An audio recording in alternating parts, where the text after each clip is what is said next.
How are you this beautiful Sunday evening? I hope you are okay. You were able to enjoy your weekend and you had a lovely Friday, Saturday, and you're gearing up for Monday.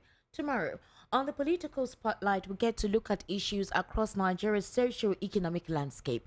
We interestingly try to delve into the political scene and see how some policies and policy implementation affects our political landscape. We'll also look at some decision-making process and civic participation into how the polity transcends, and obviously we make recommendations as well as to how to make Nigeria's polity better.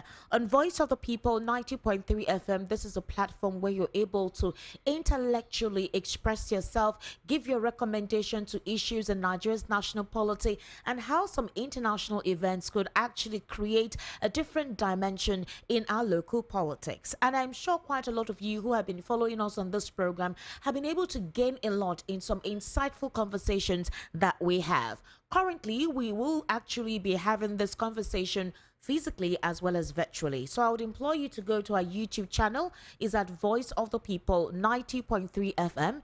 Once you go on YouTube, that is the application, go on the search bar, type 90.3 FM, and we're currently streaming live. You can join me on Instagram as well. I'm currently streaming live on Instagram at Esther Nwaz. That's ESTANWAZ. ESTANWAZ. And obviously subscribe to the YouTube channel at Estic Media. That's ESTIQMEDIA. There's quite a lot actually going on in Nigeria's political landscape, specifically since retired General Ibrahim Babangida was able to make some disclosure on, well, his own reality as to what transpired in the course of his service to Nigeria as a nation.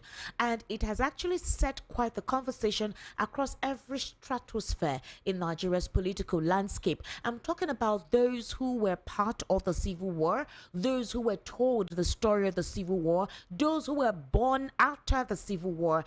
Every experience so far has been reeled out. And then obviously, will I say, the political alignment to the detriment of a lot of civilians at the time. Also, along ethnic lines, exactly how his disclosure has either tried to give an introspect or a different dimension into how Nigeria has viewed the Civil War, and obviously a rethink into what should be the next path. What path should we take after this disclosure? Some people feel that there is a lot that IBB did not reveal in his book. Some people feel that at the same time, in as much as he felt was the truth, that there was something behind it. A couple of people call him the evil genius. They feel that IBB is cunning. Now, let me tell you something. People expect that IBB should have released this book when those who could serve as plausible witnesses to his account of what transpired in the Civil War could either defend themselves or correspond, align with his experience on what transpired. And then they're asking questions. How come all the very important persons who would have given us an accurate description of what transpired while they were together, within their conscription, they are all late, and IBB is coming up with this book. How should Nigeria take it if it is actually the truth? Well, they said Abiola is dead after the June 12 annulment. Abacha is dead. Arthur Inzaribe is dead. Clement Akpambo is dead. Justice Basi Ikpeme is dead. Justice Dahiru Saleh is dead. Abimbola Davis, then ABN Director of Operation, is dead. Professor Omoruyi is also dead. Professor Humphrey Nwosu is dead. And Vice Admiral Aikomu, whose press secretary announced the annulment purportedly without Babangida's imprimatur, is also dead. All these are persons who would have told us if indeed some of the narration in his book were actually the truth. Now, guess what? IBB has also blamed General Yakubu Gowon. In fact, he said that he was surprised. According to him, Yakubu Gowon was the one that allowed Biafra to secede. Do you believe if that's the truth? Then Nigerians are asking, specifically those from the Southeast region, that General Yakubu Gowon has a lot to atone for, has a lot to apologize for, specifically for not having to go along with the Aburi Accord decision when they all went to Ghana, along with General Ojukwu as well as General Gowon at the time. They needed a neutral ground where they could come to an agreement or a decision-making process for nationhood. And then when he returned to Nigeria, obviously nobody knows what was agreed in that Aburi Accord, he reneged on the decision that was made. So people are bringing dimensions and questions have been asked. Indeed, Zogu and the coup that transpired that caused the northern elites or the northern region to decide and say, you know what, we no longer want this type of government. We are clearing out all those from the southeast, and then the collateral damage who indeed were those of the southeast. Again, is this the right time for this book to have come when we have this serious ethnic tension, when the politics is rife with these ethnic differences? A lot of questions have been asked. But the political spotlight, we're going to see how we can dissect this and see how the country can move forward. Possibly there are a lot of lessons to learn, especially for a lot of young ones who possibly read the story or the history of what transpired in the books. Now, there are several books that narrated the 1966 coup. There are several books that narrate the Biafran War, and all have a different dimension, different angle based on their own experiences and a couple of secondary research attached to their book. I'm going to start off with a write-up that I read on X. Somebody was responding to one of the prominent elites that wrote something in reaction to what transpired in the Southeast right there with the, with the book that was released by General Ibrahim Babangida. That book, like I told you, is a lot that, a couple of people feel has risen up old wounds that they would prefer to have remained buried. When I read that outlet, then we'll now go into certain issues that transpired before the Civil War, and indeed if Nigeria actually needs to apologize, because Ohanaeze Ndigbo is calling on President Bola Ahmed Tinubu, as long as other political elites in their several regions, to apologize to the Igbos, for they have suffered and lost a lot in the cause of having to want Nigeria to become one. Like I said, it's a lot to actually digest, and I would like us to listen adequately. Now, this person on X responding said that the recent revelation by former head of state General Ibrahim Babangida that the June 12, 1993 election was indeed won by Chief M.K. Abiola, despite being the very person who annulled it, is nothing short of a slap in the face of justice, democracy, and the collective memory of Nigerians. That he could make such a confession in a grand event attended by the very custodians of our present democracy, President Bola Ahmed Tinubu, state governors, and members of the National Assembly, without consequence, only underscores the moral decay that has engulfed Nigeria's leadership. In societies where accountability is not a mere slogan but a principle, Babangida would have been immediately picked up for questioning, and admission would have triggered a full-scale investigation into one of Nigeria's darkest political betrayals. But not in Nigeria. Here, criminals in high places are not only shielded but celebrated, and impunity is dressed as statesmanship. The hypocrisy that has taken root in this country is beyond redemption. He went further to also articulate that how can a nation grow from there? The hypocrisy taking root in this country is beyond redemption. How can a nation expect to progress when those who wrecked its democratic foundation now boast about it without fear? The annulment of June 12 was a crime against the will of the Nigerian people, a theft of their collective destiny. If Babangida now admits that what was already known, then justice demands consequences. Yet, our so-called leaders, those who claim to uphold democracy, sat through this revelation in deafening silence and rousing applause, a testament to the fact that they are all complicit in Nigeria's grand tradition of corruption, deceit, and political whitewashing. It is this very culture of impunity that has kept Nigeria shackled, where those who should be in prison instead dictate the affairs of the state. Let it be clear. A nation that refuses to hold its past leaders accountable will continue to recycle the same ruts. If Babangida's words carry any weight, then let them be a call for justice, not another entry in Nigeria's long, shameful history of impunity.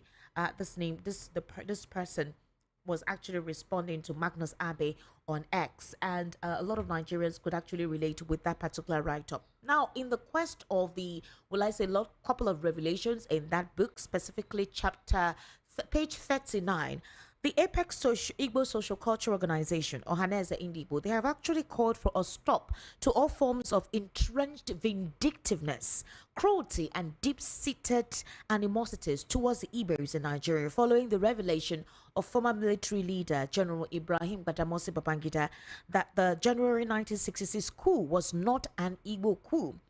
The group also demanded an unreserved apology from President Bola Tinubu on behalf of the government, past military leaders, and particularly General Yakubu Gowon for the pain suffered by the Igbos.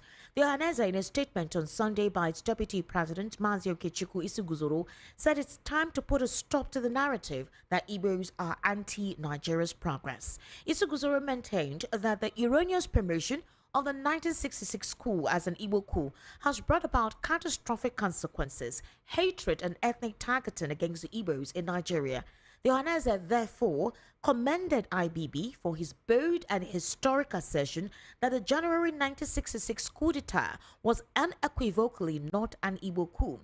Now, Ohanaeze's position was made known after IBB made his disclosure, and discussed the fact that it was an Igbo person, Major John Obienu, who crushed the 1966 military coup. General Babangida disclosed on page 39 of his book, A Journey in Service. He stated that the ethnic coloration given to the coup as Igbo filtered in as a result of the killing of the then Sardauna of Sokoto, Sir Ahmadu Bello, and his wife Hafsatu.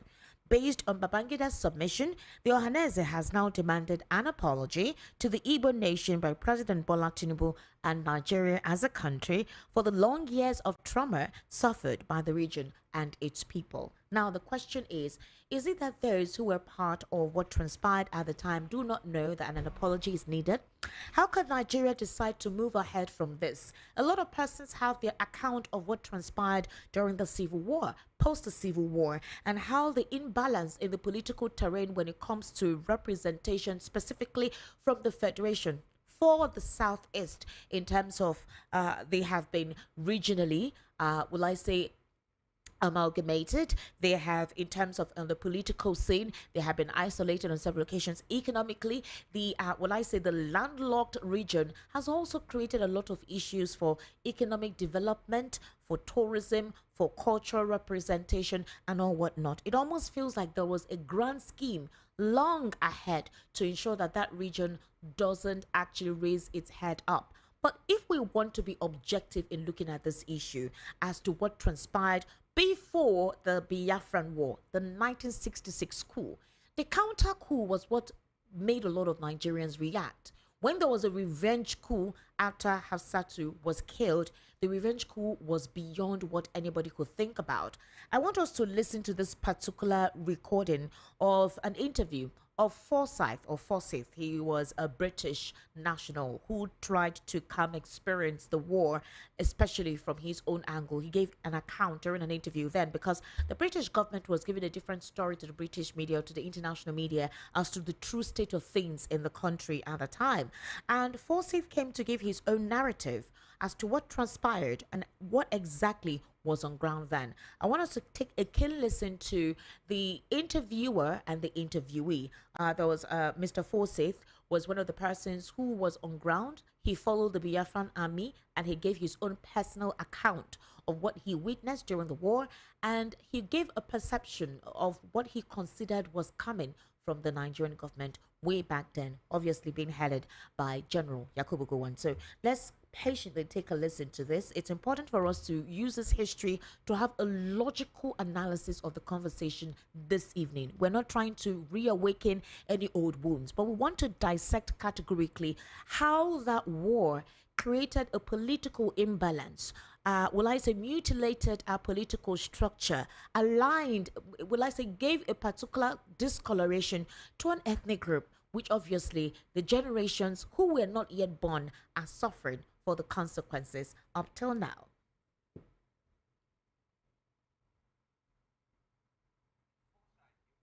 What's happening in Biafra is genocide and massacre on a very large scale.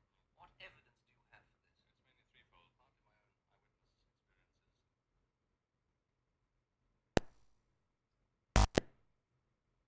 experiences. Mr. Forsyth, you claim that what's happening in Biafra is genocide and massacre on a very large scale. Yes. What evidence do you have for this? It's mainly threefold. Partly my own eyewitness experiences. I followed the Biafran army very closely on a number of occasions. At one occasion, at Onitsha, I came across 300 members of the Apostolic Church at Onitsha slaughtered by the Federal 2nd Division. Did you actually see these bodies? Yes, I helped clear them out of the road. The Biafran army was so shocked they wouldn't march past them. It took us 18 hours to clear the bodies out of the way. And they had all had their hands tied behind their backs and had been shot at close range. On another occasion... Did you count these bodies? Personally, one by one, no. The estimate was 300. I think it was probably a fairly fair estimate. They were piled as high as a man's shoulder, like logs stacked on the roadside. On another occasion, a man whom I know was a photographer working for the Biafrans took a photograph very shortly after a village had been completely wiped out. And you can see still the bodies lying around the market square where they were shot down. Secondly, from eyewitness sources, survivors of the massacres. And thirdly, from interrogations of federal prisoners who, when the Igbo captors have been sent out of the way, admit, quite frankly, that they are there to wipe out Igbo. That's what they admit. But what do they say that their orders were? They don't mention what their orders were. They don't seem to be taking any notice of orders anymore. They're taking frightful casualties, and in revenge for these casualties, they seem to be going on a blood rampage, which has nothing to do with what Lagos is saying about the rehabilitation of the Igbo and how they're all going to be treated as equal citizens of Nigeria. In other words, there is such a disparity between what Lagos is saying on the one hand and what the federal army is actually doing on the ground. One has to come to the conclusion either Lagos is lying, and I don't think they are, I think they're quite sincere, or that the federal army of 80,000 brand new raw conscripts has gone out of control. What about the bombing of Biafra? The federal government has claimed that they've only been attacking strategic targets. Well, this is absolute nonsense. They may have given orders for the attacking of strategic targets, but the pilots they're using are almost exclusively Egyptian. And I've examined too many sites of bombing raids to be of any other conclusion that, almost without exception, they go straight for civilian centers. Anything that's protected by even light machine guns, they stay well away from. They just go down on schools, hospitals, and the African townships and the markets, all of which, during the course of a working day, are crammed with women and children. Very little else. There is other evidence. On January the 29th, the so-called rising sun of Biafra is set forever. It will be a great disservice for anyone to continue to use the word Biafra to refer to any part of the East Central state of Nigeria. The tragic chapter of violence is just ended. We are at the dawn of national reconciliation. Once again, we have an opportunity to build a new nation. You will have heard that my government may seek the assistance of friendly foreign governments and bodies, especially in the provision of equipment to supplement our national effort. There are, however, a number of foreign governments and organizations whose so-called assistance will not be welcome. These are the governments and organizations which sustained the rebellion. They are thus guilty of the blood of thousands who perished because of the prolongation of the futile resistance. They did not act out of love for humanity. Their purpose was to disintegrate Nigeria and Africa and impose their will on us. Now, I'm sure you listened to the British that was part of the British national that was part of the war. He witnessed the Biafran war. He decided to visit there and he gave his own recount. Now, according to him, if you didn't understand some of the things he was saying, he said that what Lagos was saying was different from what the military conscription, that is about 80,000 military men who were conscripted to ensure that the Biafran war doesn't continue.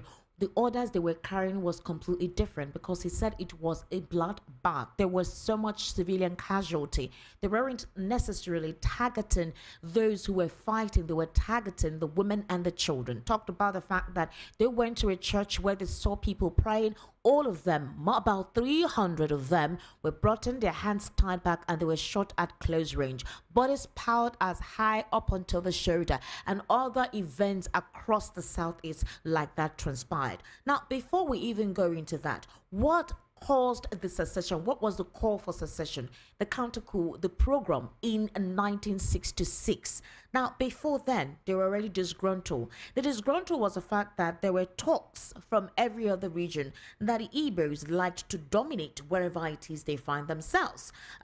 In fact, the Sardauna Al-Sokoto actually made such a disclosure. He made a statement by saying that wherever the Igbos find themselves, they want to take over. Now, you know that the Southeasterners are known to be industrious. They understand placement. They understand solidifying and having a base wherever it is they reside. But a couple of other regions did not like that aspect. They felt that they liked to show off. They liked to act like they owned it. And then obviously there were disgruntles in the bellies of others, specifically in other regions where they were residing. So when that situation happened, where the Sardauna was killed, it was an opportunity for the kind of genocidal melee that took place to happen. Now let's take a listen to the Sardauna's interview in 1966, before the Biafran War. Notice, Premier, while I've been here, is that Northerners seem to have, I might almost call it, obsession about the Igbos. Could you perhaps explain that to me? Well, the Igbos are more or less the type of people whose desire is mainly to dominate everybody. If they go to a village, to a town, they want to monopolize everything in that area. If you put them in a labor camp as a laborer, within a year they will try to emerge as headman of that camp, and so on. Well, in the past, our people were not alive to their responsibilities, because you can see from our Northernization policy that in 1952, when I came here, there weren't 10 Northerners in our Northernized, and now all important posts are being held by Northerners. Is this policy of filling all key posts in the North solely with Northerners and not with other Nigerians a temporary or a permanent one? In actual fact, what it is a Northerner first. If you can't get a Northerner, then we take an expatriate like yourself on contract. If we can't, then we can employ another Nigerian, but on contract too. This is going to be permanent, I should say, as far as I can foresee, because it will be rather dangerous to see the number of boys who are now turning from all our learning institutions, coming out with having no work to do. I'm sure whichever government of the day might be, it will feel rather embarrassed, and it might even lead to bloodshed. Doesn't this damage the idea, sir, of all people in all regions in Nigeria being fellow citizens of one country? Well, it might, but you are, I mean, new to our region, but how many Northerners are employed in the East or in the West? The answer is no. And if there are, there may be 10 laborers employed only in the two regions. Oh, well, that was a Sardauna at the time saying that the Northerners first, and this was where the disgruntled for those who thought that they were being industrious, seemed to be persons who really wanted a good life wherever it was they settled. They did not know that there was envy. They did not know that there was malice. They did not know that their neighbors were not happy because they considered them expansionist. Now, when the program happened, it was really deadly. I'm sure a lot of persons were able to give their own account of what transpired at the time, how neighbors you thought were your family members, even if you were not speaking the same language, took their machetes and did what they did.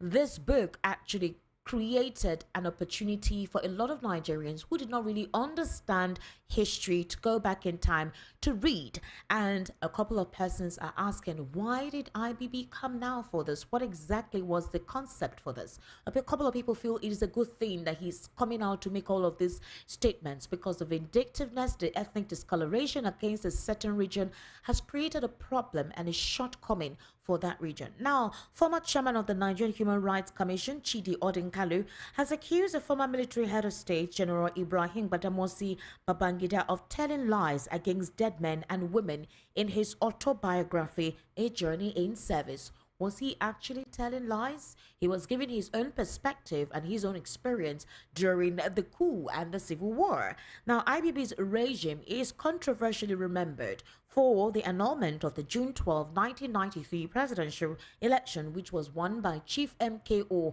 Abiola, and many other controversies such as the 1986 parcel bomb assassination of investigative journalist Dele Giwa, who had been reporting on corruption and human rights violations. IBB's regime also witnessed multiple alleged coup attempts, resulting in executions and imprisonment of military officers, including his close friend Vatsa Maman. Now, in the autobiography, which was launched on Thursday, IBB admitted categorically to the entire world that indeed Abiola won the June 12 election, but he blamed his late colleague General Sani Abacha for the annulment of that election. Reacting to the content of the book, Chidi Odinkalu, in a series of posts, claimed that Babangida deliberately waited until all the people he accused died before launching the book. He described IBB as a grand commander of the Order of Cowardice. Odinkalu said that the former military president portrayed himself in the book as a victim of dead men and women. Now, he went ahead to write, the only question that must be pursued by those interested must be how a man so devoid of character and values was allowed to travel so far in the military to the point where for a generation he could routinely pick and choose at his whim which soldier could or should rule Nigeria. Conveniently, Babangida committed record keeper could not produce any contemporaneous records, minutes, notes, or other evidence to corroborate any of the serious claims of allegations he makes about these dead men and women. All hail the Grand Commander of the Order of Cowardice. That's what Chidi Odinkalu said. Meanwhile, Gumsu Abacha, the daughter of the late Nigerian military head of state, Major General Sani Abacha, has slammed former military head, Major General Ibrahim Babangida, over his allegation against her father in regards to the annulment of the June 12, 1993 presidential election. Now, Babangida had, in the launching of his autobiography, put the controversies surrounding to the June 12 election to rest as he finally admitted that the late Nigerian businessman and politician Moshood Abiola won the election. Now, Babangida claimed that the election was annulled without his authority, a plot he alleged to be carried out inside forces led by Abacha. This enraged the late military's chief's daughter, Gumsu, who in a statement on her X handle on Friday fired back at IBB. She cited several extracts where Babangida mentioned Abacha's involvement in the annulment. Gumsu accused Babangida of altering history, stressing that the facts told a different story. Now, she says, through your book reviewer, former Vice President Yemi Osinbajo, you admitted that Chief MKO Abiola won the June 12, 1993 election, a truth long known to Nigerians. Yet you have shifted the blame to General Sani Abacha, claiming he was your biggest headache and the mastermind behind the annulment. You wrote, without question, one of my biggest headaches at this time was Sani Abacha. I knew that Abacha was ambivalent about a return to civil rule and alleged he led forces that annulled the election without your authority while you were in Katsina. This narrative casting Abacha as a villain and yourself as a sideline bystander is a convenient rewrite of history. Now, a lot of persons feel so, and a lot of persons have come out to say it was bold and brazen, and would I say a sort of heroism that IBB decided to tell his truth. And this is something that all those who were involved, some did and some could not say. Even General Ojukwu did not really write anything about the Biafran War, although there were interviews where he talked about what transpired and what led to the secession of Biafra. Now, she proceeded to question Babangida, why did he make Abacha his chief of defense staff if indeed he never trusted him? Gumsu maintained that the election was annulled under Babangida's administration while accusing him of betraying her father's loyalty. I'm going to be calling Barrister Eluchie, who is a political national social affairs commentator. Barrister Eluchie is also a historian. He'll be giving us some insights into what his perspective is on the disclosure on IBB's book and how a lot of Nigerians have been reacting to it. I feel for one that Nigerians are really not happy with what transpired, and there are different dimensions as to what truly took place. Some people feel this was not the time for IBB to have made the disclosure he made. Some people feel that the narration is one-sided, is not balanced in his report. Some people also think that IBB should have spoken sooner, and they're asking for General Yakubu Gowon, who was the main person during the Civil War, to actually apologize for what transpired at the time. I'm sure you heard him tell you where, towards the end of that insert, where he made a statement that at this time, it was time to rebuild the nation. But those who supported the Biafrans, he said they were not all about nationhood and they were enemies instead of true lovers of Nigeria. Barrister Eze, good evening and thank you for joining me on the Political Spotlight this evening. How are you?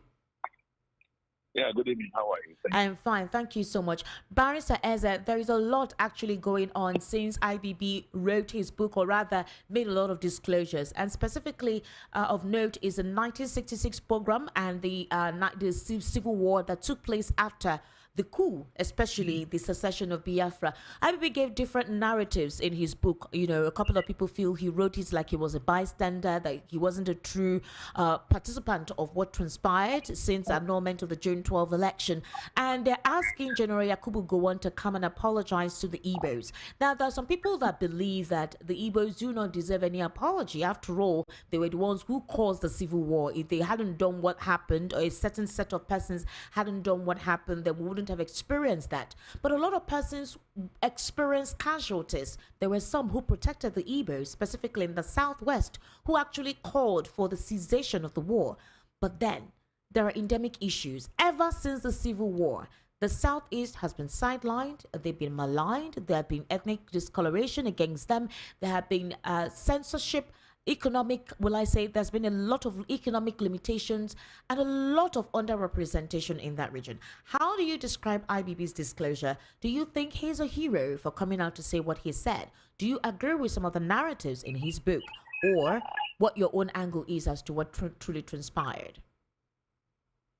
IBB has always been known as Maradona. So he's been a dribbler. So I think he's just trying to, he's exiting the world. He wants to say the truth he knows about and give himself like a soft landing in the context of how Nigerians will rate him. But all that was contained in that his book, because it's gone viral, it's virtually what Nigerians have known for a while. Nigerians knew that MKO Abiola won the election. Nigerians who want to know also know that the coup of 1986 was not an Igbo coup. But we still appreciate IBB for he got to bring these facts to light, so that those who are still confused will learn and understand that finally these are truths that for too long things have been manipulated against the Igbos, for instance. And we only hope that people like Yakubu Gowon will muster the courage to also write his own memoirs, because that will also be very revealing and also help to down a lot of tension in Nigeria. It is unfortunate that somebody like Muhammadu Buhari has vowed not to write a memoir. But in some cases, one even wonders if he even understands anything to write. So we appreciate Babangida's guts in writing a memoir, because it's always important so that we can know the mindset of those who have ruled us in the past. But what it reveals is that we've been led by schemers, people who played around our intelligence, people who did whatever they needed to do for self-aggrandizement, and now that they're about exiting the world, they now want to come out playing to us. So Nigerians will also know that even in today's Nigeria, with Bola Tinubu in office, I won't be surprised if down the road, Mr. President will also write some memoirs and reveals that indeed he knows he did not win the elections and nothing can happen. Thank you. Barrister Eluchie, a couple of people think that this is hypocritical of Nigeria's leadership and how hypocrisy has taken root in our political landscape, which is beyond redemption. For example, everyone is asking, how can the nation expect progress when those who wrecked the democratic foundation now boast about it with fear?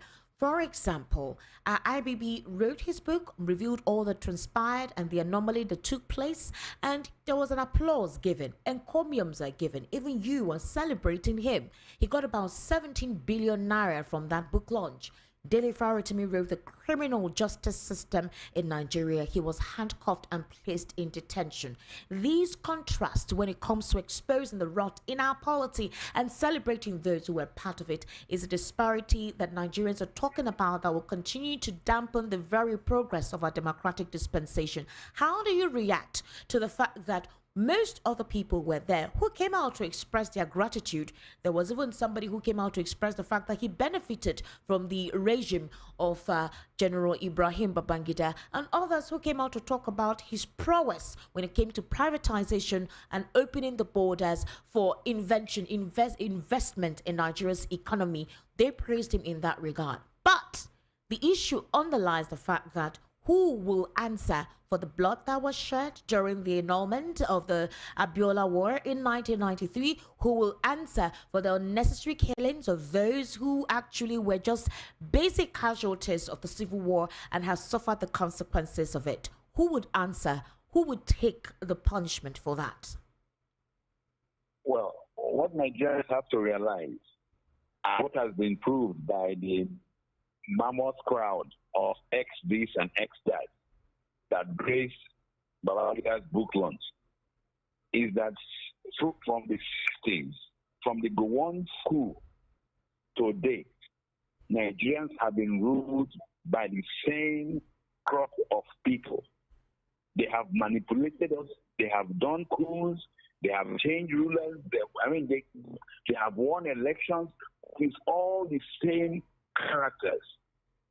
They change uniform from military to civilian and back to civilian to military, but it's the same crowd of people, and that is why there has been virtually no change in Nigeria.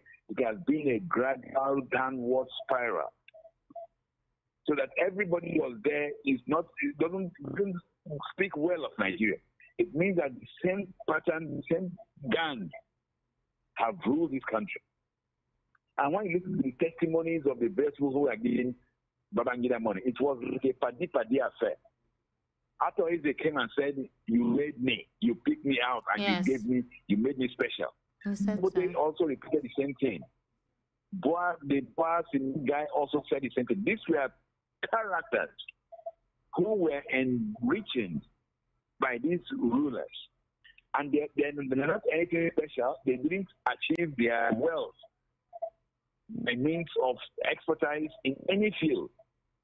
It was just that they were giving oil blocks or they were giving billions of contracts. So it has now dawned on Nigerians that all the characters, right from Gowon or Basanjo, Babangida, they've been the same. The only one that looked amiss or that looked strange in that crowd, if you watch it well, was Goodluck Jonathan. So that he was just jonesing and looking and moping. And you can realize that because it was actually a mistake. He only came into office because Yar'Adua died. Yeah. So, yes. So all the rest have been the same people. And that is why we've not had any change for the positive in this country. Look at the change America is witnessing within 2-3 weeks of the new Trump presidency. But we've not gotten any change. We've had the same of the same in the past 50 years. And Nigerians as a nation and as a people have suffered horrendously for this rule. So what I would like Nigerians to take away from this whole process is the need for a paradigm shift in leadership to ensure that the crop of rulers are kicked out so that we can have a change. Because it is, like I said earlier, a padi affair, and it's very, very unfortunate for Nigeria. Because what has it done for us as a people, as a country? It has devalued us, devalued our currency, reduced our lifespan, reduced our infrastructure. we have not benefited from this. But the people who have benefited are the friends and cronies of this character. That is why they were able to now launch and give so much. And look at the, like you rightly pointed out, look at the alternative. Farotimi wrote a book on realities, on truths. He was handcuffed and jailed. Babangida confessed to his sins, confessed to another election that should put him in jail. The beneficiaries of those annulments, even the current president, they are all there and they were applauding and giving him billions. If the Nigeria was a serious country, what would have happened was the tax officials should have come to that place. So, okay, Mr. Dangote, for instance, you gave 2 billion per annum. Sir, how much tax are you paying? After you gave 500 million, how much tax have you paid to the state? That is when you realize that all these characters who gave that 17 billion are a bunch of rascals that Nigeria should deal with. But because we're still having the same kind of system, and this mess we are in presently. Quite unfortunate. It is quite unfortunate. Barrister Eluchie, Babangida actually attributed the secession of the Eastern region in 1967 to General Yakubu Gowon's failure to protect the lives and properties of the Igbo people in northern Nigeria then. In the book, he asserted that the inability of the Gowon-led government to curb the massacre of Igbos in the north following the 1966 coup left the then military governor of the eastern region, Colonel Chukwuemeka Ojukwu, with no choice but to declare Biafra's independence in May 1967. Now, he says that this declaration triggered the Nigerian Civil War, which lasted until 1970 and resulted in the death of millions. Now, another thing to also consider is this. General Yakubu Gowon was actually in that book launch. And it's quite funny because he actually gave, he congratulated IBB for the book that he wrote, and he even said that he is happy to have witnessed his colleague, General Ibrahim Babangida's professional and political career. In fact, he said he almost made Babangida his aide-de-camp. He described Babangida's tenure as the most remarkable in the lineup of military leaders, adding that he was so impressed with his intellect that he considered making him his ADC. Now, in 1967, when Biafra decided to secede from the Nigerian state or the Nigerian government, then the military, that had other regions part of it, decided to buy weapons, armory, and all what gadgets to fight. At the time, General Yakubu Gowon thought that the war would just last for a few weeks. I think Ojukwu knew what would happen. He knew what was expected. He was able to reel out a couple of things that he knew they were ready to buy. He said that he knew they were ready to buy some helicopters. They were also ready to buy some weapons and ammunition from the British government, but that he was ready to stand his ground, and that inasmuch as his troops were inexperienced, did not have the armory to fight the Nigerian government, he was very certain that they know that they will hear their voices. Do you think that Ojukwu shouldn't have done what he did, despite what transpired in 1966, where more than 80,000 Igbos were slaughtered across several regions in Nigeria? Thank you very much. The unfortunate thing about Nigeria is that they have banned the teaching of history in schools. And people tend to personalize the decision to secede to Ojukwu. It was not a singular decision. It wasn't his own decision. Okay. Like was rightly pointed out in the book by Babangida, Gowon failed to stem the killings, the purge, the pogrom of Igbos, of people of the southeast region, and anybody who looked like Igbo. But it was not only Igbos that were killed. Yes, it wasn't. Those from Cross River, Rivers, Akwa Ibom, those states were massacred in the north. And the government of the day allowed it to happen. So when these people came back to their place of birth, there was a consultative forum at Nsukka that urged the then governor of the Southeast to declare Biafra. So the declaration of Biafra was not the individual decision of Ojukwu, rather it was a response to the cataclysmic killing of Igbos in North. So it's good that these issues are now being brought to limelight so that people realize that what transpired then was a fight for survival. Biafra was an attempt for the Igbos to survive the pogrom that was going on in the north. But a more critical area part of this is that we should stop blaming our fellow countrymen in this country for this issue. Yeah. I don't blame Gowon, nor do I blame those who work with them in the north. Several declassified information from the British government have revealed the role the British played in all this mess. They were, because how old was Gowon during that period? Gowon was less than, he was about 35 years old when it happened. So he was a neophyte. He didn't even know what the guy was doing. It was a dunce. I mean, and most of the young officers from the north who led that war, they were manipulated by the British government. And for what reason? For the ability to siphon or make use of the oil resources of Nigeria. So, I mean, what we should learn from the operation by Babangida is that the issue may not really be this northern, because I don't feel there's any problem between the Igbos and the northerners or whatever. But they were manipulated by the West. In this case, the West being British. So if we now use this Babangida's book as a building block, I want Nigeria to take it from me that Gowon was not the cause. He was not the person which we laying blames upon. Okay.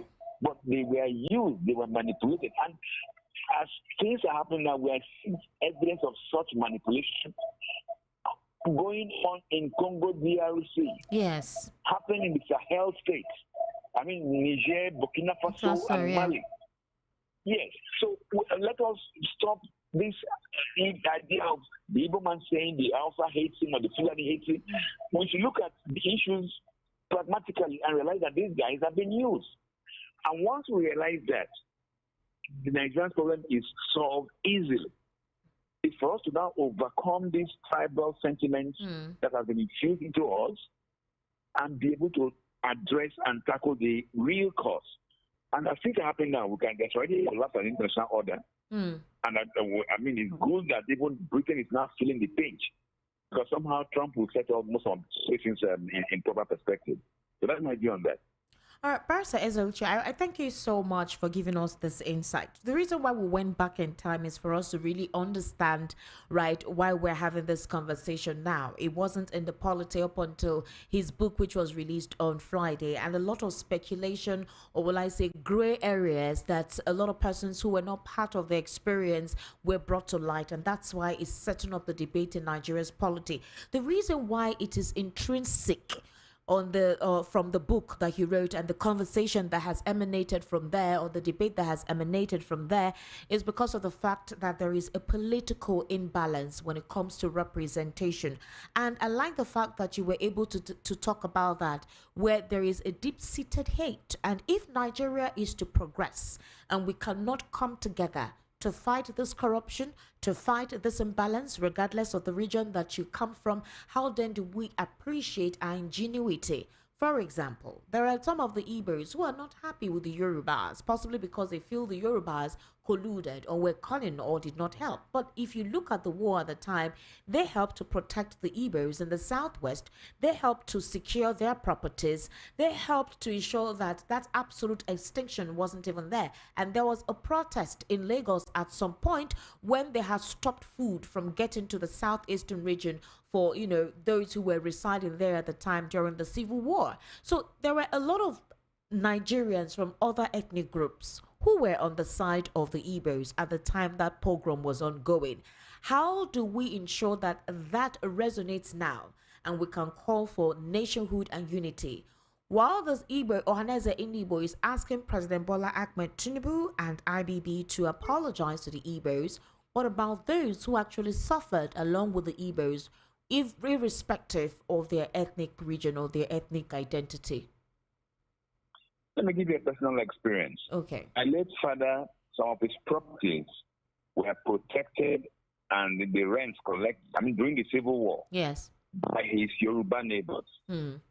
After the war in 1970, they tried to reach out to him to confirm he was still alive. And when they realized he was alive, they sent messages for him to come back to Lagos, that I have collected rents for him, and they come back and take over his houses. So anybody who's telling you that the Yorubas and the Igbos are at war is a joke. I mean, and there are several examples of similar stories up north in the south regions. Now, what I want Nigerians to appreciate is that the West, particularly Britain, which ceased from divide and rule, wants Nigeria to continue to think of themselves as enemies. But I don't, and most of us should not. We should overcome that obstacle. And if we do it, we cannot easily isolate the miscreants who are benefiting from the wrath. And yes, they are still in control.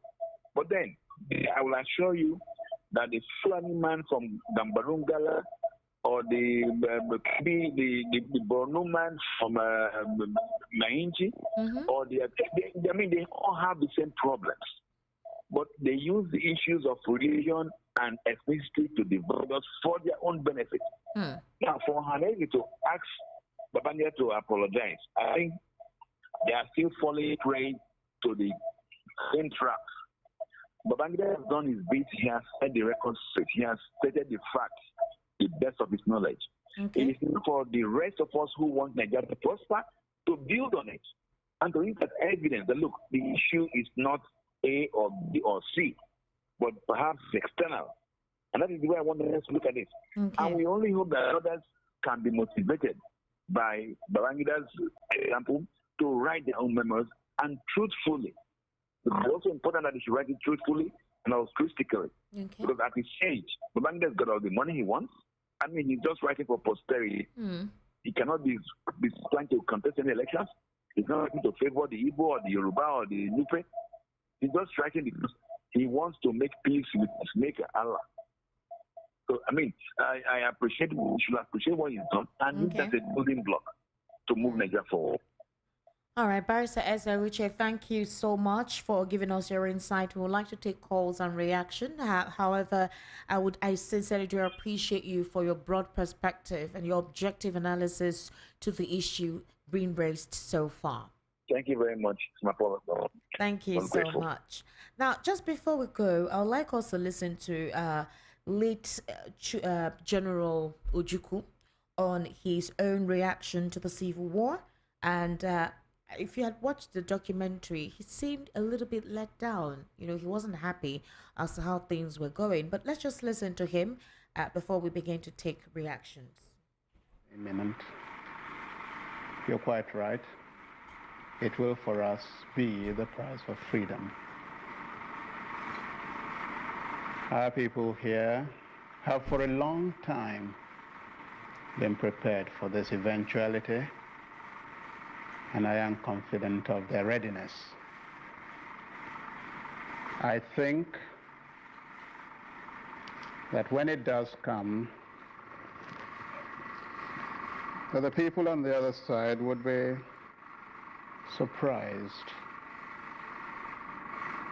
as to what they're going to get. And I'm confident that it will not last long. I can't say for certain what Lagos has got. When we lost direct contact with Lagos, they had some 4 battalions ill-equipped,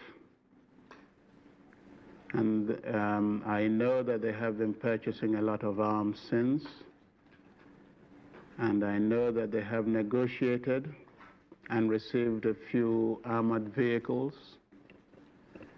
Prior to that, they had some scout cars. I know they have tried to get planes. I am not sure they have got them there. But on our side, we too have not been sitting quietly. There has been quite a lot of build-up. And I think what I have here is sufficient to maintain the integrity of Biafra and more. All right, so that was late General Ojukwu there.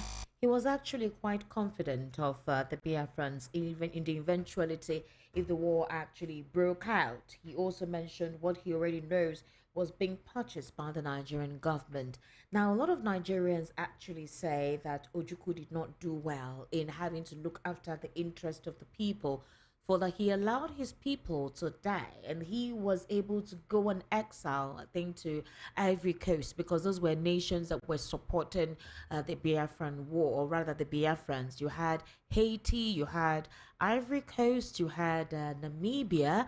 I think, yes, these were countries that were showing their support to the Biafran cause for secession and independence. And a lot of Nigerians said that Ojukwu did not die along with his compatriots. He went on exile and came back to campaign to be the very president of a nation that he did not want to be part of. And just like Barrister Eluchie said, those young military officers were being used and they did not really know what they were doing. They were so young and they were so naive. Because in another interview that Ojukwu had, he said that he would not want the Southeasterners to go through what happened the other time. He regretted some decisions, specifically because of the loss of lives of his people, but he says he would not want this to happen again. Then at the time, his hopes were still up and high that indeed the malignment, the discoloration towards that particular region would stop or no longer continue if at some point nationhood will get to a certain level in this country, that there will be due representation across every strata.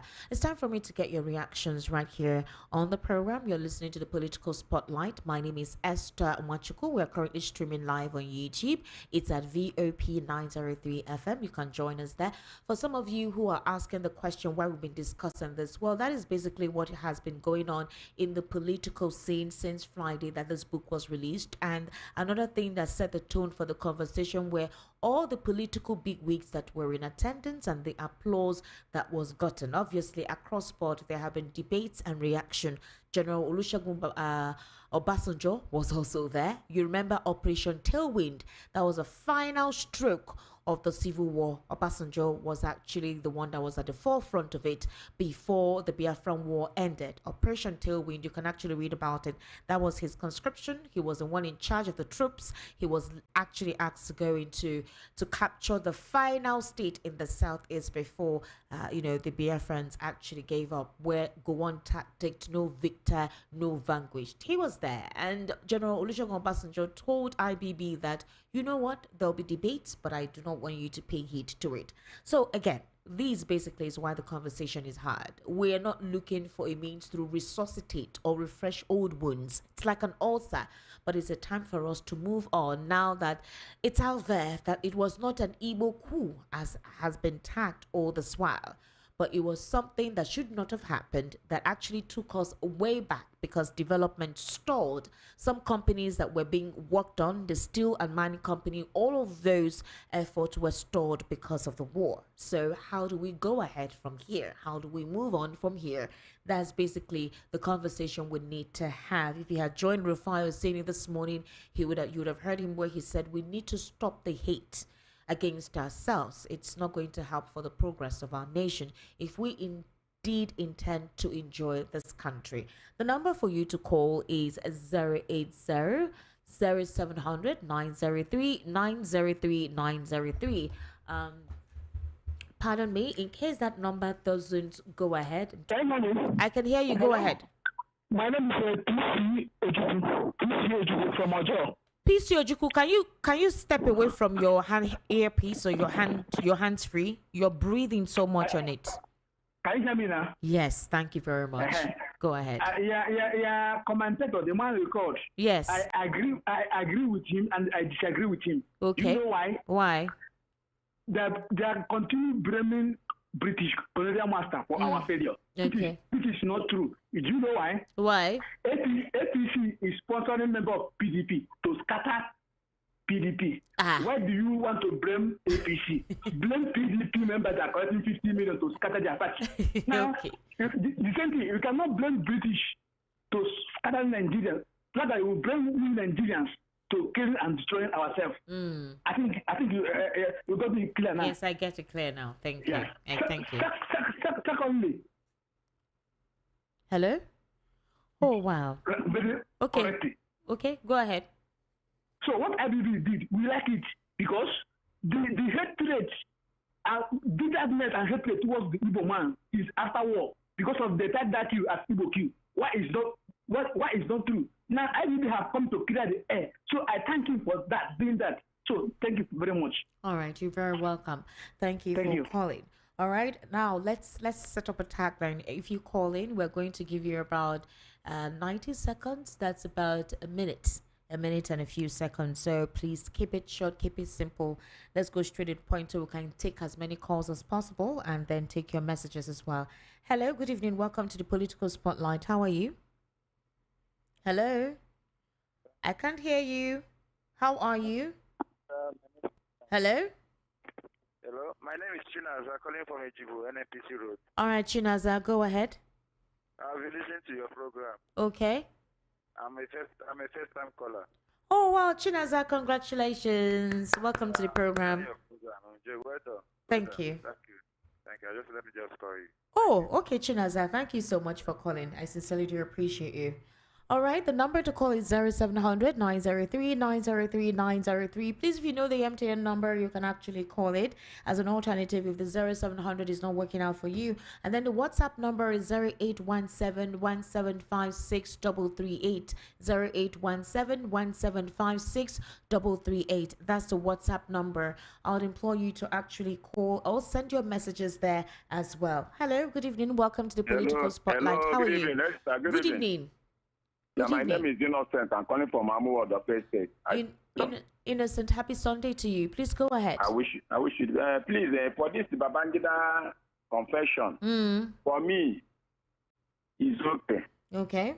Babangida has done well. And, we Nigerians, I don't know what they're afraid of what they have had before. Before this man called the Abiola himself, I will not be see.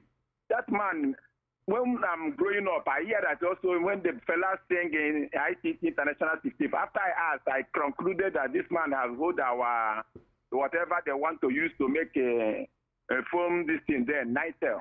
Yes. And all these things, all of us are angry. And also, when this man wants to campaign, also he mentioned that he can do without Southeast people. And all these things is there. And we Southeast are them. So I don't know why now some people have changed their mind. Even when Babangida do this thing, for me, I don't like to lie. I'm happy what Babangida did then because of what the man said that he can do without this Southeast. That's why I'm happy then. But the problem is Babangida is not the one that's in office when this man died. He's Abacha to be the president of Nigeria then. Not to die. That is not Babangida issue. It's the Abacha problem. Okay. And all that. Okay. So what I'm trying to say now is why I will start this now I'm happy that Babangida should do this thing. If we are with the Yoruba self have not said anything, I don't know whether we know what we want or not. What do we want? All right, do you know that even if that man ruled that time? Thank you very much. Thank you. All right, 0700 903 903 903. That's the number to call, and you can also send us a WhatsApp message on 0817 1756 338. All right. Hello. Good evening. Hello. Hello. Good evening. Yes. Good evening. How are you? We are not always hearing from.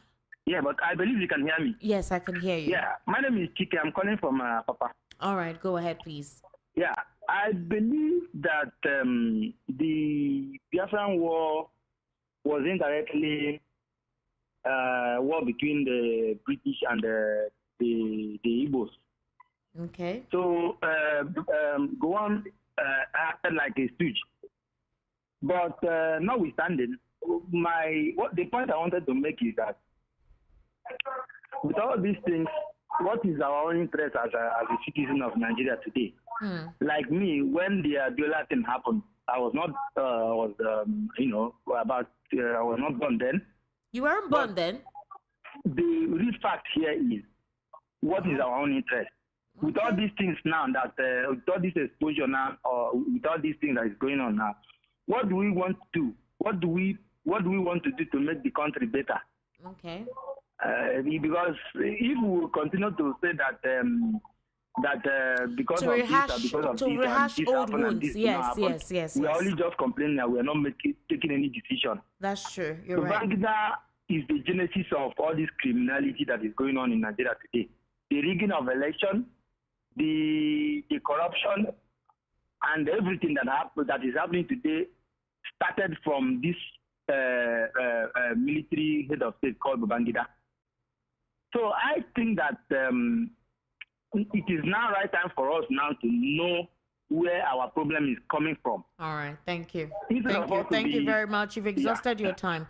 Thank you so much. The number to call is 0700 903 903 903 0700 903 903 903. Trust me, I'll take your messages, okay? So there'll be a time when I'll just take the messages and I will not take calls. But for now, let's go with the call, all right? Hello, good evening. Welcome to the Political Spotlight. What's your name? Hello. Hello. Yes, turn down the volume of your listening device, please. It's quite important to do so. Have you done that? I've done that. Good. Evening. How are you? What's your name? I am Paul from Egbeda. Paul from Egbeda, welcome. Please go ahead. You have about 80 minutes. Oh, rather, 80 seconds. I know it's just a few weeks now I discovered your radio station, and it had become a delightful station to listen to. Thank you very much. So more, yeah. You see, I think what Babangida did by officially, it's not as if Nigerians never knew that Adiola won that election. Okay. But the journalists and the lawyers will always use the word allegedly. So, but now it is official. Yeah. That is just the difference. It is now an official thing that actually he won that election. All these times, nobody could stand his seat and say he won it. But now it's official. That's number one. Okay. Number two, Babangida did well too by making what has caused great enmity between the Igbos and the rest of Nigerians. In fact, so there are so many people that speak Igbo and they are Igbos that are not from the 5 Southeast that have just suddenly became enemies of Igbos because of that war. You know, but Babangida has helped to heal. For me, he healed the wound by telling the whole world, not only Nigerians, that coup was not an Igbo coup. It was coup that involved almost all the tribes of Nigeria, because Atompera was not an Igbo man. He's from the Middle Belt. He's a Northerner. And he was part of that coup. So he has done well. I think most of the development infrastructure we have in Nigeria today were developed by the military, especially IBB. Abuja is what it is today because of IBB. If it was not him, we wouldn't have a capital called Abuja today, the way it is. Look at what the politicians have they been able to create a local government, talkless of creating a state. They have not been able to do that. But this man single-handedly did much, to make sure that there is growth. Tinubu created local government. So he created LCDAs, 37 LCDAs in Lagos. LCDA is not in the Nigerian constitution. Okay, all right. Thank you very much. Thank you for calling, okay? Thank you. I just wanted to say, in contrast to you saying that have any one of them created a local government, the president did when he was the governor of Lagos State. He created LCDAs. He wanted democracy to get to every nook and cranny of a state that was hugely overpopulated. Hello, good evening. Welcome to the Political Spotlight. How are you? Good evening. Yes, good evening. It's Esther Ojukwu, please. Can you speak up? Okay. Good evening. I am Michael from Ago. From where? Yeah, Ago Palace. Please, can you speak up, Michael? Speak up. Speak louder. Michael from Ago. All right, Michael, please go ahead. Yeah. So what I wanted to make understand about make comment in Nigeria. Even the Adela itself. So that time when is this because as is this the Awoloda Yoruba leader during the election they did last. Hello. Hello. I'm trying to understand what you're saying. That time when is it Awolowo? You hear me? Can you All hear right. me? You know what? Call back when you have your thoughts proper, because this is a very sensitive issue. You cannot speak without fact. You cannot say what you do not know. It's very important. So when you call back, I need you to ensure that what you want to say coincides with what you indeed want to let us know. All right. Hello. Good evening. Welcome to the Political Spotlight. How are you? Good evening, Esther Ojukwu, and happy Sunday to you. Peter, happy Sunday to you. Oh. You don't say what's happened. Somebody was missing you last week. Oh. The person said she has not heard your voice. All right. I've been trying to get people, but only that I have not been able, been lucky enough as it were. Oh, okay. But let us just leave it at that. All right. Once more, my name is Peter with people. I'm calling from Abacha. I want to speak on the book launch. Okay. That is the autobiography of IBB. So there are 2 points I want to bring out, 2 salient points.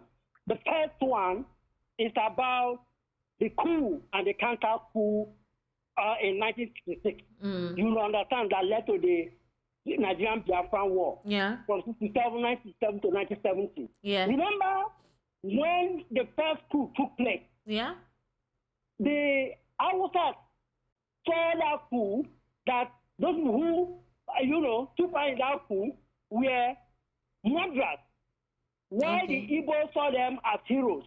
Okay. In the second coup, the Igbos saw those people that took part in that coup as moderate, while the Hausa saw them, or the Northerners saw them as heroes. Yeah. You understand? Because of the people that died and people that did not die in the two coups, accordingly. So for IBB to say that it was not totally an Igbo coup, maybe he's just trying to play to the gallery, so that Igbos will like him. But in government and political science class, we have just heard that the first coup was perpetrated by the Igbos. You understand, led by Ntogo.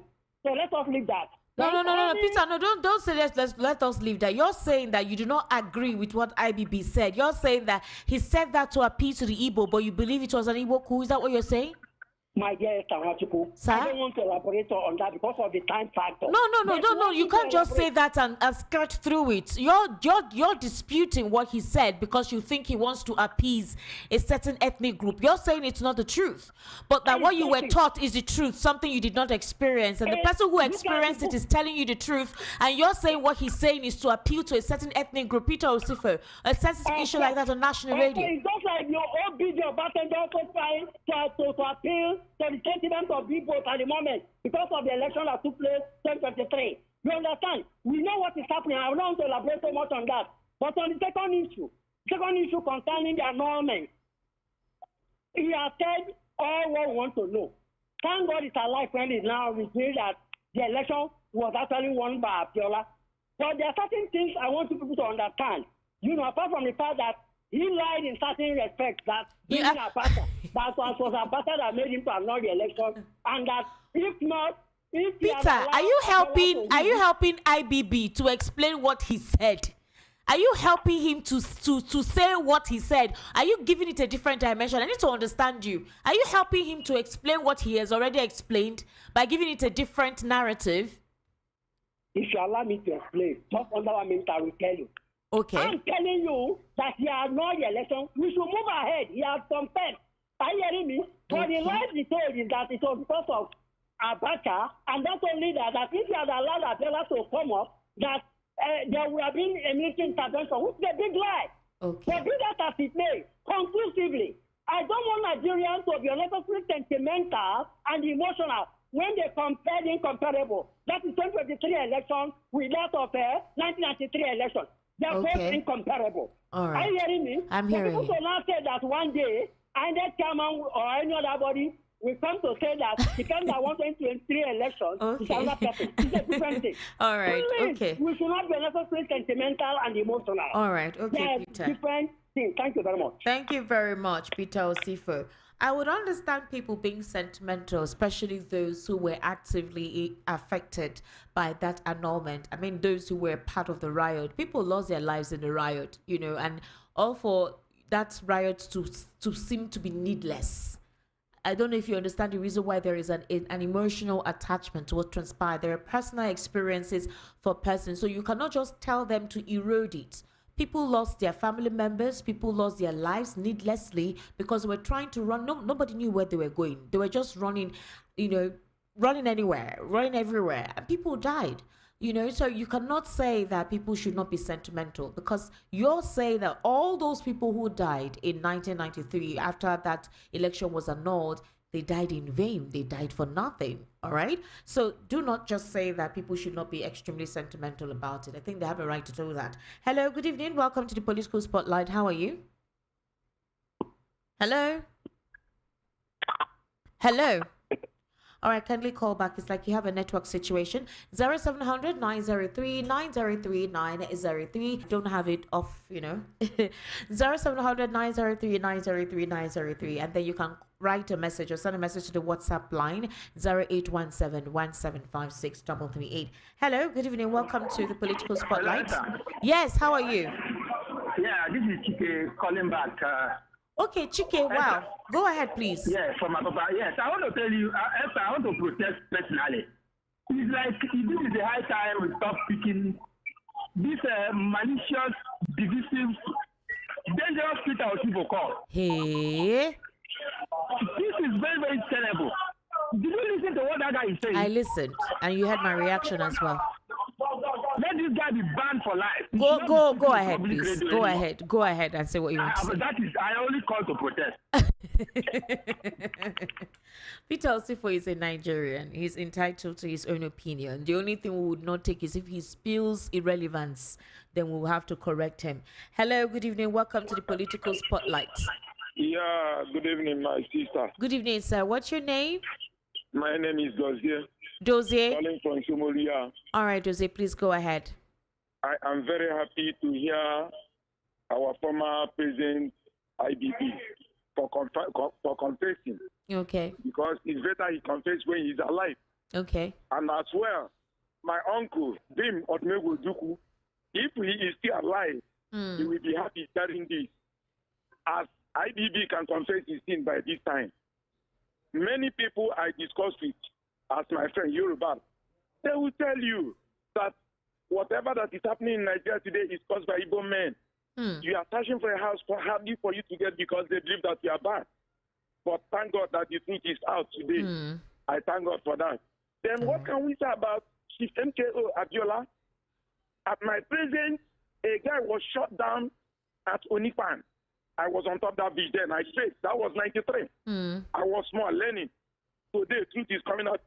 If I wish I am the president of this country today, that man, IBB, will go back to jail, forgetting his age. All right. Is that all you have to say? Okay. Thank you very much. Thank you for calling. 0700 903 903 903. That's the number to call. I'll take one more call so I can read out your messages. Okay? 0700 903 903 903. And if you have the other MTN number, you can call it. Hello, welcome to the Political Spotlight. What's your name? Hello. Yes, hello. Good evening, sir. How are you? Good evening. My name is Anthony Okoya. I'm calling from Ikrudu. All right, Anthony, go ahead, please. Thank you very much. I thank God for Babangida being alive today to confess his deed. During his regime, everything was very good. No buying of food. The only havoc in cost in Nigeria is denying Abiola mandate. His reason is best look to him.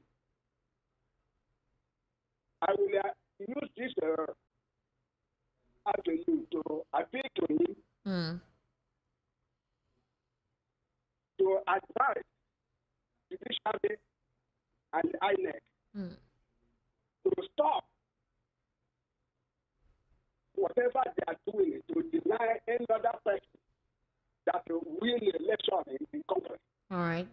That the masses vote massively for them to connect their country. All right, sir. Your 80 seconds is over. Thank you very much. God bless you. Thank you for calling. Let me take some messages. A lot of you have for the call, so I can take the messages as fast as possible. Evening, Esther. The evil that men do leave after them. IBB's confession now is medicine after death. 32 years later, he has bred Nigerians to this nightmare government, and in a sane country, he'll be arrested and jailed for annulling a free and fair election. But in this gangster paradise country where anything goes, nothing will happen. Years later, Yakubu will beg Nigerians for the fraudulent elections that brought this nightmare government into power. What if it doesn't happen? Dio from Lagos. Dio, well done. Thank you very much for that message. Let's take more messages. Someone has to take responsibility so that is the leaders. When you say external forces, why the leaders fall for it? So from Ejigbo. Good evening, Esther. C.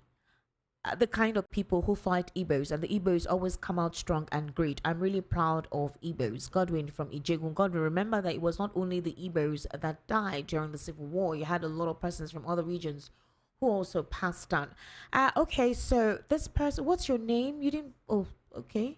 With the monumental crimes committed by Nigeria's so-called leadership, past and present, go untested by the legal system due to status of limitation. A pastor and a king from Igbajue shithole and a gathering of vultures country defrauded America. Nigerians are the... Okay. All right. Thank you very much. I cannot read the rest. Okay. Esther, I greet you exclusively. Why did it take IBB 32 years to state his own side of the story? How old is he now, and how many years more does he have to live? At this stage of his life, does he have anything to lose? What does he need a presidential library for? And why is it that him and OBJ, after narrating what happened under their watch, now needed to build a presidential library? Who again is next to build his own presidential library after explaining what happened under their watch? Esther, who are those that even go to this presidential library to read or research? My disappointment was to see past and present leaders hailing and cheering him when they all knew the atrocities he committed.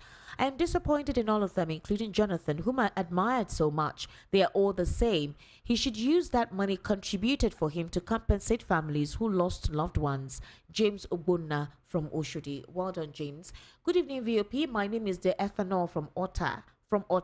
See, the more I read IBB's book, the more angry I got. I also read in IBB's book that the beef between Ojukwu and Gowon started right from when Ojukwu did not support the emergence of Gowon as Commander-in-Chief of the Armed Forces, stating his reason that there was a Yoruba man, Brigadier Babafemi Ogundipe, who was the most senior officer then and was supposed to take over as Commander-in-Chief, not Gowon, yet Ojukwu is being hated by some people. All right, greetings to you, Esther Ojukwu, and your guest. Haven't heard what Babangida has said in his book. He confessed more, especially the injustice done to the Igbos. Now it remains that of Gowon.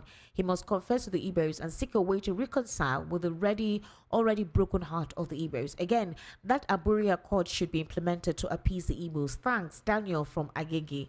Daniel, Good evening, VOP crew and fans. All thanks to IBB. IBB's revelation and confession via his book has opened an old wound that should eventually lead to final healing. Hence, for the healing to be permanent in the hearts of many Nigerians who were misled, let the federal government reintroduce history in various schools across the country and then ensures that the 3 R's rehabilitation, reconstruction, and reconciliation truly come into place. Comrade Abraham, history has been restored to our schools, and you would say that that's a major contributing factor of President Bola Ahmed Tinubu approving that history returned to our schools. So history has returned to our schools. It's official now. Happy Sunday, Esther Ojukwu. It's good IBB clear the air on what we know already about crime continue to use against the Igbos. IBB doesn't need to apologize to Igbos. His clarification on the controversy is more than an apology. I agree with you, IBB, and your analysts that Ojukwu had no other option than to go the war for survival. When Philip Effiong, for a lot of you who do not know, was Ojukwu's deputy. When Philip Effiong surrendered Biafra to Nigeria, he said that the war was fought to pass a message to Nigerian government not to take any people for a ride. No matter how lies travel, truth must one day overtake. May God save our land. Amici from Mafuluku. Well done, Amici. The war was supposed to be rounded off in a couple of weeks based on General Yakubu Gowon's estimation then. The estimation was that, okay, with the ammunition and all, and the fact that that particular region do not really have trained military personnel, the war will be over. It was shocking and surprising that the Biafran army held on for 3 years. 3 years with no weapons, no supply, no foreign intervention or foreign aid. They held on for 3 years. Good evening, VOP. My name is Innocent from Ujudubega. IBB has done a great job for coming out to say the truth about the 1966 coup because it is better late than never. I applaud his courage. Well done. Thank you for your message. Good evening, Esther, VOP and Nigerians at large. This is Abraham from Mafuluku. If those old men in power no release power, the Nigerian state will continue to head straight into chaos. The foundation laid is faulty. The whole political system of Nigeria needs an overhauling. The youth, as they say, are the leaders of tomorrow. But I guess being a youth in Nigerian political system is from 60 years and above. The whole political system needs an overhaul, just like I have said before, an overhaul just like the one that happened in Ghana. All right, good evening, XT. Hey, this one don't fucking nice my name. This boy, Peter Osifo, is always against the majority. I don't know his mission, honestly. Oh, God, Grandpa from Barrister. Grandpa. Good evening. Okay. Madam Florence says Peter Osifo will never change. He needs deliverance. Oh, Kilo Day now. Why are you calling? Don't abuse him, please. We will not appreciate that. Okay. I'm not going to take anybody talking about Peter Osifo. If you want to talk, give us your own contribution. See how Esther is laughing hysterically while a dunder. Chineke now. I know they try you. Hi, one. So it's of making a talk now. Peter Osifo be talk now. Okay, you know what? Okay. All of you are just sending warning. The IBB book is just a confirmation of what Nigerians know to be truth about June 12, 1993 election. That he claimed Abacha and other army generals scuttled the election is a minus to IBB. Among all indicted in the June 12 saga, only David Mark is still alive. He needs to speak out and react. What impressed me most is putting the 1966 war in a right perspective. However, IBB was far a great leader who contributed immensely to the development of the country in all facets. Thanks, Esther. Godwin from Lagos. Okay, Godwin. Mr. Sunday from Ikorodu, my sister. Nigeria is not one today. There is no truth among the leadership of the country. A lot of partiality and inequality is the order of the day. The Southeast is being sidelined and it's very bad. Good evening, VOP. My family and I wish you all a happy last Sunday of the month of February. Thank you very much. Okay, this is not what we're talking about. Good evening, Esther. The so-called I don't tell you now. Make una know they take una time to talk about Peter. Good evening, Esther. My name is Prince Samuel Ofobusi Oji from Ajegunle Apapa, Lagos. IBB should be jailed for his sin. Have a nice time. IBB is already. Good evening, Esther. Okay. Anybody, if you are calling, instead of you to send message, you are calling Peter inside. Good evening. Okay. Good evening, Esther Wachuku. Solomon Asika from Mushin. The Biafra Nigeria war is a war that should have been avoided. As for Peter Osifo saying that the Igbo started the war because Chukuma, Kaduna, and Zobu led the coup, when the major actors are saying Igbos did not start the war, please, Esther, all Peter Osifo calls should be censored. Now, wow, all of you just they call Peter Osifo. Peter, we are giving Peter, people are making him popular. Good evening, Esther. People saying IBB lied in his book are just haters. The contents of IBB's book contains over 80% truth. All right. Good evening, Esther. This country has not worked, not working, will never work except we go back to 1963 Constitution, which allows regional government, or we divide the country and everyone goes their separate ways. Patrick. Good evening, Esther. I think you should be wary of persons like Peter who have made up their mind that Igbo man should be maligned and hated in Nigeria. He wants to change the narrative and rewrite the story told by IBB as if he was a player in that coup. He's purely an Igbo hater. I believe more confessions will come out soon, especially the evil done to manipulate the 2023 elections, where we had technical glitches on presidential results while the National Assembly elections went seamless. TC from Ojo. TC, Mahmoud Yakuba has come to explain what happened to the glitch on the RF portal. So I think that one has been put to rest. Abi, you don't buy the glitch, the explanation. HTTP error. That was the record that they gave us, and that there was no file. It's in plenty, but he has given us He has actually explained what happened. Good evening, Esther. I am Engineer Salako Kazim. I don't know what exactly we want Babangida to tell us. We can't even blame Babangida on MKO on his death. He wasn't in office and Abacha died before Abiola. So the question is, whoever killed Abiola are the real face behind the annulment. At least a Yoruba man was installed as interim. Did he announce Abiola before Abacha pulled him off? Major Hamzat Mustafa had granted an interview on several occasions with some facts to have us react for more to be told, but Nigeria didn't take him serious. Lots more is still with Major Mustafa. We should appreciate IBB at least. What of Buhari that vowed not to write a word? The gathering where Nadeko boys or people, the gathering were comprised of Nadeko boys or people in relationship with Abiola. Are they implementing his legacy? Nigeria complained for the applause IBB is getting in that gathering, forgetting the fact that if not IBB's annulment, they wouldn't be relevant. Even Obasanjo wouldn't get a compensative 1999, and Tinubu would make it this far in politics with several others in their respective grants. Even in Osun State, where MKO hails from, there is no effort to compensate MKO's children in any political office. All right. Okay, well done. Hi, Esther. Can IBB be...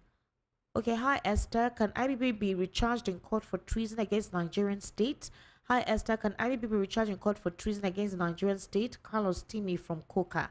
All right, well done, Carlos Timi from Coca. Good evening, Esther. On IBB's confession, it's medicine after death. If it were to be insane claims, he should be prosecuted for treason against the Nigerian people. With those who died in the course of June 12, including Abiola, the wife, Paruwani, come back from the grave? On this take on the 1966 coup led by is what most truthful and upright right-thinking Nigerians knew. All the above are stories. What's the way forward for this crawling country giant at 64? Shame to all our past leaders who have wrecked a blessed nation but cursed by bad, terrible leaders. Peter Osifo's comments should be censored as his comments are incorrect and misleading. Mayor from First Deck. Okay, somebody's calling. Hello, good evening. How are you? Hello? Remy. Hi. Esther, Hi. it's Remy here. Happy Sunday to you. How are you? I am fine. I am fine too. Just watched Liverpool smash City. Okay, I can Arsenal see. losing yesterday. I'm actually seeing it on the screen. I know that's what's... Are you excited? Oh, I'm super excited. 8 points clear now. Remy. Anyway. Yeah, go ahead. It is well with us, so we never walk alone. Amen. Okay. You see, we Nigerians that can never be brainwashed. I've always known that there was nothing such as Ojukwu. No. I mean, and the June 12th election. Look, in all honesty, I believe the decision to annul that election must have been a work of a network of people. So I'm confident, supremely confident, that it wasn't a decision of Babangida alone. Okay. Okay. But in life, there got to be a time that you have to stand your ground. There got to be a time that principle need to prevail over your personal interest. Okay. And one thing I find so fascinating about Peter Obi, he saw the injustices done in the last election, yet he did not instigate violence. Yes. Goodluck Jonathan saw the injustices. He saw the manipulation in 2015 election. Yet he allowed peace to prevail, the interest of the nation to prevail over his own interest. So was Babangida telling us that he's not a man of principle? Although, lastly, I'm going to shut up now. I know also that Abiola was not a victim of 1993 election annulment. He was not a victim. He was a member of the elite. He was part of them. They wine and dine together. It was when he wanted to have a large share of the bread, that they decided to stab him. Elite stabbed themselves. And I'm sorry for that. Lastly, please, could you please tell Babangida, if you have his phone number, 18 billion naira, he should donate it to charity. Make him not spend that money. Okay. Because it's a proceed of people's suffering. All right. Thank you. Thank you very much, Remy, for calling. Thank you. Okay. Hello. Good evening. Welcome to the Political Spotlight. How are you? Hello. Good evening. Yes, good evening. What's your name? Mr. Chike speaking from Ago. All right, sir. Go ahead. Please, Esther, there's a question I want to ask. Don't be annoyed. I want to ask Peter Fufu whether he was born before the Nigerian Civil He has been born before them. Peter Fufu. Or he was a military man then that will come to contest about what IBB said. A man that fought in civil war. Okay. I don't know. You see, sometimes people will ask us not to talk about. All right, it's okay. All right, thank you. Thank you. I don't know the type of person he is. Okay, Thank you. You're not supposed to be speaking on Peter. Peter shouldn't be your age right about now. Hello, good evening. Welcome to Political Spotlight. How are you? Yeah, Chike calling back. Chike, no. Now let's take other people's calls. Biko. No vex. Let me take one more call because we need to wrap up now. He will confess his own very soon. All right, thank you very much. The time comes, Yakubu will confess his own. Okay, all right. Let's take more calls, please. Hello, good evening. Hello? Hello? Hello? All right, I can't hear you very well. So somebody's calling. Hello, good evening. Welcome to the Political Spotlight. How are you? Hello? Hi. Yes, good evening. How are you? How are you? Same to you. I'm fine. Yeah, I'm fine. You have Alexa here. I mean, up Liverpool. God bless you. For me, I just want to, yes, now my club won today. Okay, fine. Go ahead. What I want to say, yes, thank God that we are now getting revelations. You understand? Because when we know the truth and we want to say that on air, the media always like, allegedly, just like one of your callers said, you understand? And forget those that are just trying to, make it sound as if, well, let me not go there. Well, what I want to chip in is truth. You can never hide the truth. Okay. No matter how long you keep it, one day it will surely surface. That is what I'm telling those that are supporting APC. Okay. For what they did in 2023, a day is coming that the whole revelation will come out. That's what I want to tell them. Thank you very much. All right. We need to wrap up now. We have a program coming up very, very soon. In fact, in a few minutes. Hello? Hello, good evening. Yes, please, very fast, like few seconds. What do you have to say? Yeah, this is Johnny Pomano. All right. Oh, I think I support the Tosi.